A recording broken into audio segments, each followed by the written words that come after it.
What's up, everybody? Welcome to the Breakaway podcast. I'm your host, John Root. I am sitting next to Brian Farnsworth, and this is the Breakaway Breakdown.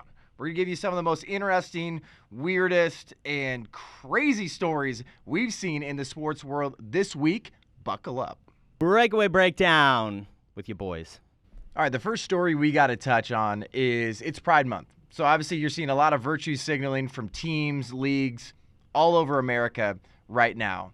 And I think for certain teams, when they started doing Pride Month and Pride Nights, everything, it was about celebrating some form of equality. Like same-sex couples can now get married. There's a sense of celebrating that. But now teams are going way too far. There's a story coming out about the Detroit Tigers Pride Night, Brian, where they are directly funding gender reassignment surgery, irreversible damage for minors. A part of those ticket proceeds for that Pride Night could go to an organization that supports that. Well, and that's why, you say they are directly funding, but that's not entirely true. They're asking you, the fans, to directly fund it. They're just, kind of being a little shady about the whole situation. But that's the way that these teams are trying to say. It's like, well, it's your choice. But they're not being forthcoming about this. It's basically like, oh, I just want to go see a Detroit Tigers game. And you're going to go online. And then it gives you a drop-down menu of all these different companies or organizations that you can choose from. And this is just straight vile. You have places like the Ruth Ellis Center. They have gender-affirming surgery. That's the way they try to say this. If anyone's seen the Leah Thomas, ESPN, ABC exclusive, they talk about all this gender-affirming. This is making people happy. This is good for them. The suicide rate's going to go down. There's no evidence behind that at all. And you are telling kids that this is a good life decision before they're even 18 in some of these circumstances. Just cut your penis off, be a woman, that's who you got to be. And if you've read anything like Irreversible Damage, great book, this is just ruining kids. And teams, it's all about, this is not about pride anymore. This is about a specific vile agenda that is ruining kids' lives. It's not helping the community or anyone in the LGBTQ community. Absolutely not. They're asking Americans who necessarily don't believe in it to participate in it. It's not about tolerance. It's not about acceptance. It's about participation in this. That's why you mentioned the Ruth Ellis Center. One of their spokespeople, they said there are a lot of pervasive myths about what it means to access gender-affirming medical care. There are a lot of barriers, especially for people under 18, that still exist for accessing puberty blockers and gender-affirming hormones. This is a huge problem. Yeah, there should be a lot of barriers because these people should not be. These are children who are ruining. You are ruining their adult lives by doing this. They're not helping. This isn't helping at all. This is disgusting. So what I would suggest you do is reach out to the Detroit Tigers and tell them how vile this is. Maybe send an email to Major League Baseball. I know I sent something to the Detroit Tigers actually myself. And good. That's what we got to do here. This has gone way too far. It's the Breakaway Breakdown. Let's keep this LGBTQ gay pride parade going. What do you say, Brian? All right. It's Pride Month. It's obviously just flooded its way into sports. Last year, the NFL came out as gay, lesbian, bisexual, and everything. I don't know. Like, that is going to be helping out their fan base and the community. But now we got another sport that's gay. Tennis is now gay, I guess. But this video has since been deleted since Tennis Channel put this out there. Check it out. All right, tennis is gay. Scene one, take one. Soft sticks. Look at those women over there. I believe it's called tennis, not chatter.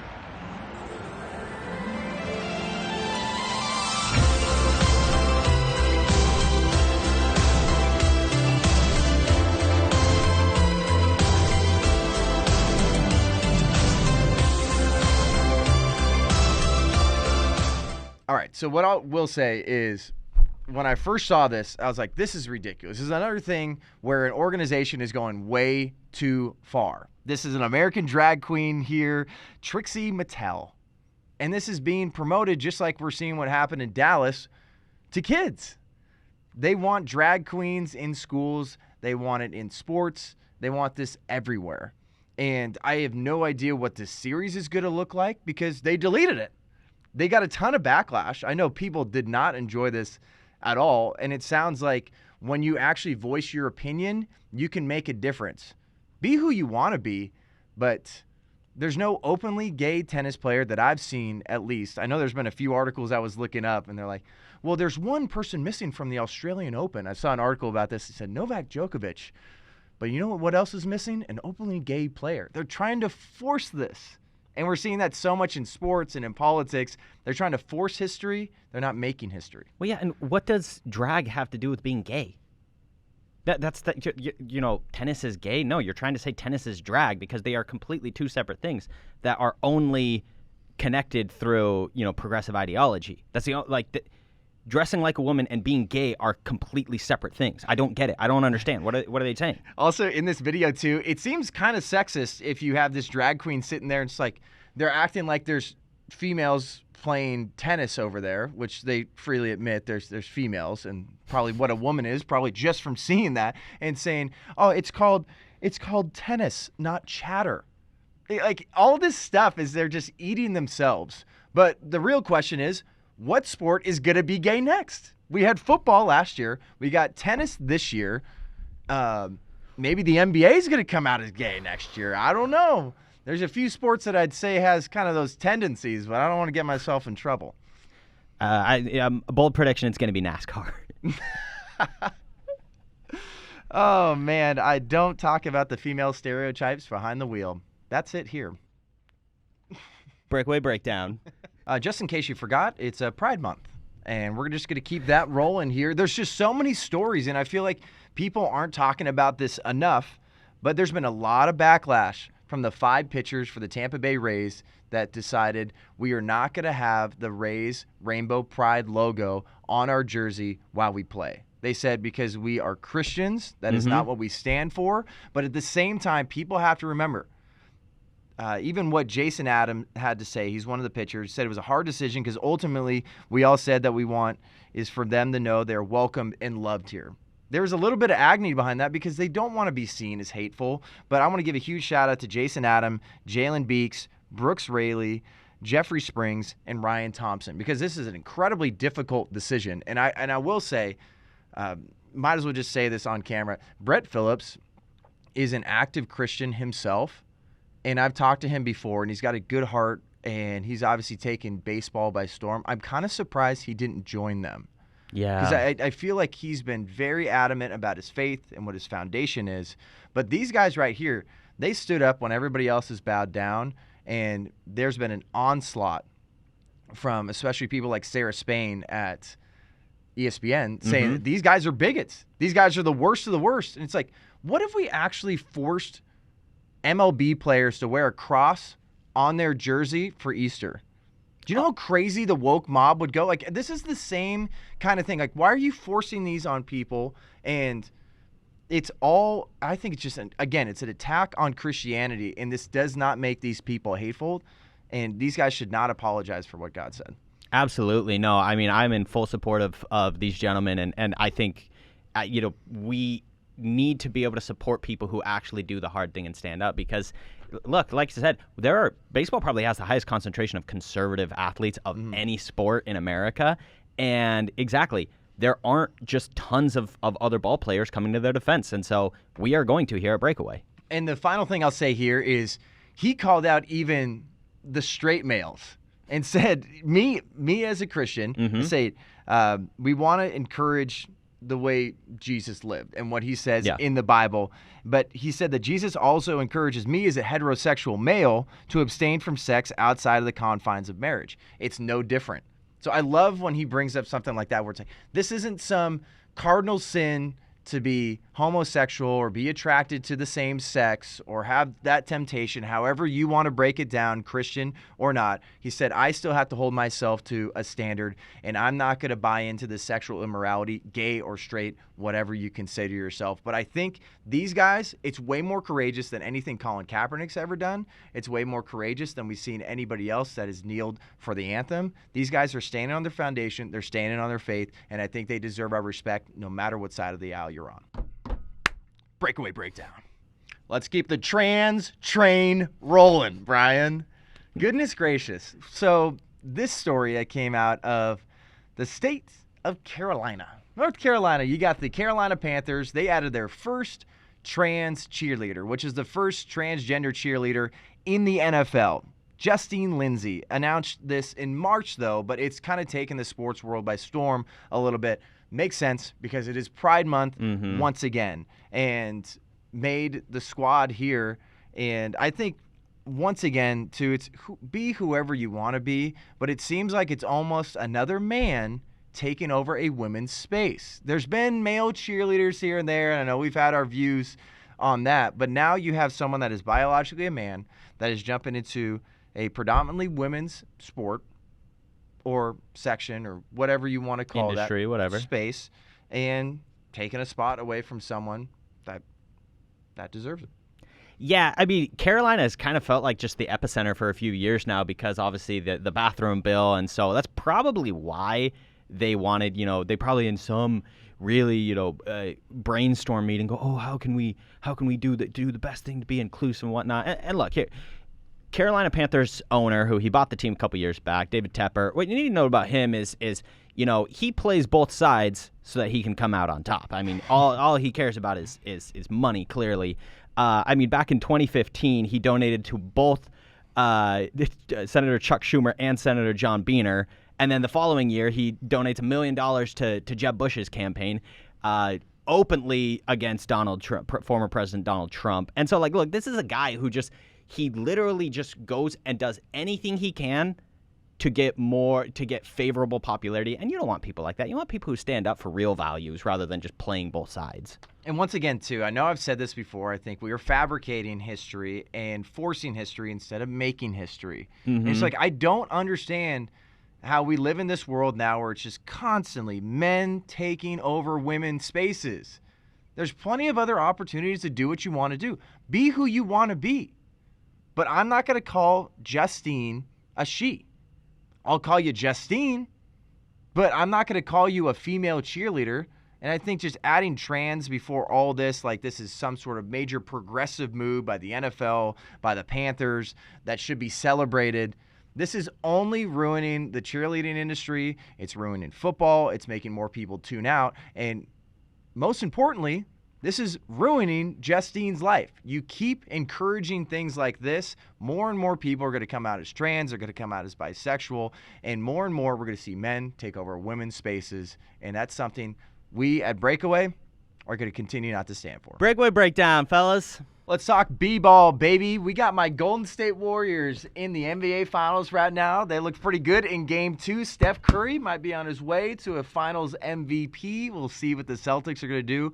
But let's talk about the ratings for these games. Game 1, that was the least viewed Game 1 in the last 15 years. And a lot of people have tuned out of the NBA. They're sick of the woke nonsense. There was even times I know we've talked about it before in previous podcasts, shows, or with me, with other guests we have on Sunday, saying I just don't really enjoy it that much anymore. I'll turn in the playoffs a little bit here and there, but a lot of people have tuned out, and it seemed like they recovered a little bit in Game 2. Yeah. So I think Boston winning helped because shouldn't this be must-see basketball? I mean, you've got the Warriors who are kind of making what appears like the last stand of a dynasty that's ruled basketball for close to a decade versus the historic Boston Celtics. Like, this should be must-watch TV, and the fans aren't saying it is. Exactly. And then I think Game 2, you start to realize a little bit more. It's like, all right, maybe the finals are on. Maybe I should be watching. I mean, this is, like you said, historic matchup. Like Steph Curry, you're not going to be able to get a lot of him for too long. He's what, 34? I don't know how old Steph Curry is. He's 34. Might need to do a little look up on that, little Google search. But it recovered a little bit. So 34. Here's the last 4 years of the Game 2 of the NBA Finals. This year, just about 12 million. In 2022, last year is about 9 million. 2020, so that was the bubble season, that was about 6.6 million. And that was a lot of people too. Like they try to say, oh, well, it's COVID. I know there's a lot of stuff going on. Everybody was in their house, all right? And nobody wanted to watch your sport because of the woke nonsense. And then in 2019, that was 14 million. So I think a lot of people, hopefully you're starting to realize this is a historic matchup. They'll keep watching. As we talk right now, Game 3 is going to be happening tonight. I'm going with my Golden State Warriors. For the first time this postseason, I think they're going to give the Celtics back-to-back losses. Love it. Watch the game. You'll enjoy it. Go, Steph. Yeah, it's the Breakaway Breakdown. Let's talk a little bit more Splash Bros. Steph Curry, his legacy, I don't think is really on the line, but how is he going to get remembered?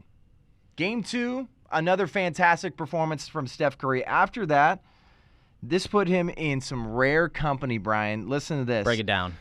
One of only 3 players who've averaged 25 points, 5 rebounds, and 5 assists on 55% true shooting percentage in the finals. The guy's been incredible. And for me, as a Warriors fan, a little bit of a homer if you've been tuning into Breakaway, but he needs to win a finals MVP. Yes. He needs to put the team on his back because his legacy is going to be, you've taken this team to constant finals, constant success. You make people around you better. But Andre Iguodala got an MVP. KD got 2 MVPs. So is this really your squad, or are you just a good piece to these championship teams? And this is Steph Curry's squad, and he wants to be remembered as one of the greatest of all time. If he gets an MVP in this finals and wins this finals, he's in the top 10, no doubt in my mind, if he retired after this season. Completely agree, and I am actually surprised we're have the same trail of thought because look, Steph, that first championship won it against a LeBron team that had both Kyrie and Kevin Love hurt. Now, I believe the Warriors deserve that win, don't get me wrong, but I'm just saying narrative, right? And then his next 2 rings, he's got Kevin Durant. It's the super team. It's the death lineup. So for Steph Curry, I believe, to be considered a top 10 player all time, which he is threatening, we already know he's the greatest shooter ever. Yeah. However, Ray Allen was the greatest shooter ever before Steph Curry existed. Yeah. That doesn't make you into top 10, top 15. If Steph Curry wants to be remembered as a top 10 player ever, which I think he can get to, he needs a signature finals victory, and that's this. Because the Celtics aren't schluffs. They're the best defensive team. They have Jason Tatum, who is an absolute superstar, mixed with a lot of really good players. Al Horford, Marcus Smart, Jaylen Brown. This isn't an asterisk year by any means, and so if he puts the team on his back and wins this finals MVP, I think he's a lock for top 10 all time. Because we can always play a lot of whataboutisms. Because I think there's no way that the Toronto Raptors should have won that finals if literally Clay, KD, and Looney, and then Steph was hurt a little bit too. But, I mean, that's the thing. Yeah. Injuries happen, and we just had the injury bug, and we were like China dolls that series. But here, we want to remember those clutch moments.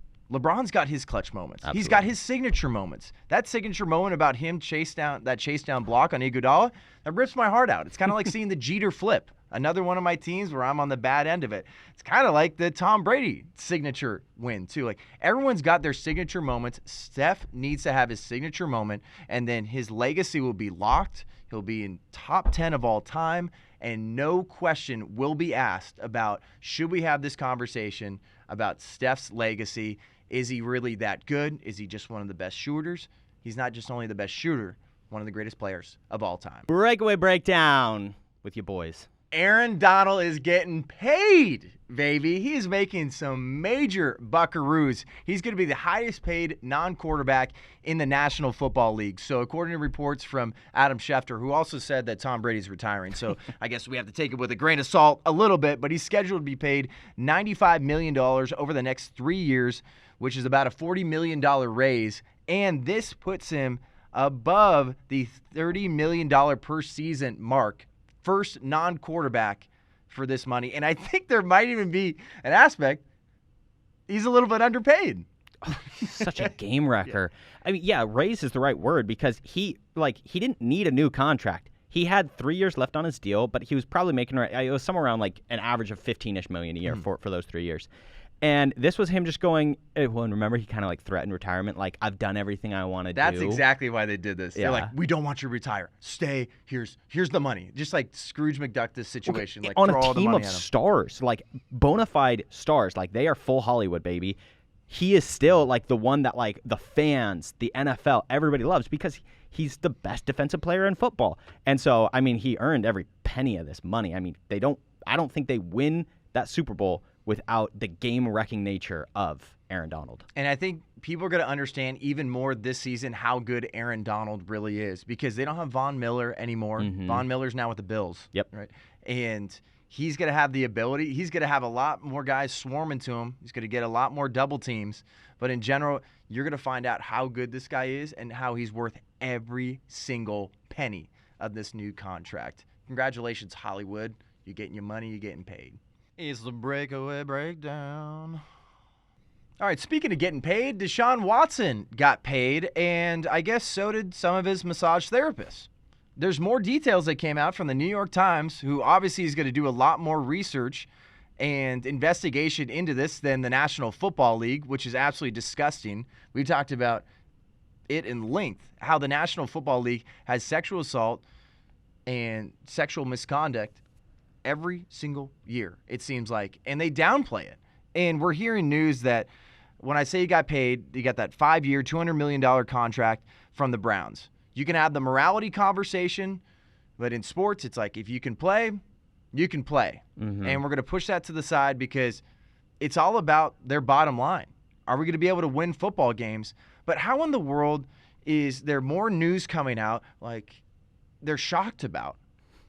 There's news that came out here. Get this, everybody. There can be a few little allegations at times, but the allegations here that he met with 66 women for massages over a 17-month period and was even provided a non-disclosure agreement from the Texans to have women sign when they were paid for services. My goodness. He was going to get massages and happy endings. There's news that are coming out. There's another case. I mean, a couple of these criminal cases have been thrown out of the Texas grand jury, but this is getting worse and worse. I don't think he's going to be on the field for the Browns. He's going and getting massages and paying these women off. And this is terrible, too, because he wasn't just going in for massages. He was going in to get a happy ending and get topped off. And then he's going to post rap lyrics like he's getting defamed or something. This doesn't look good for him. This doesn't look good for the NFL. This doesn't look good for the Browns. And this is not only immoral, this is illegal to be asking for sexual acts like this. Oh, yeah. This is disgusting. Well, because of some Instagram accounts, a clip resurfaced that I had never seen before from 2017 of Deshaun Watson hanging out with Mia Khalifa and like playing like a little indoor basketball game. And I saw that and I went, wait, what? Look, it kind of pushed me over the edge because I had been staying strong on the side of like, look, I believe in innocent until proven guilty. There's a lot of evidence, but let me wait for the facts. And so I didn't want to just indict a person.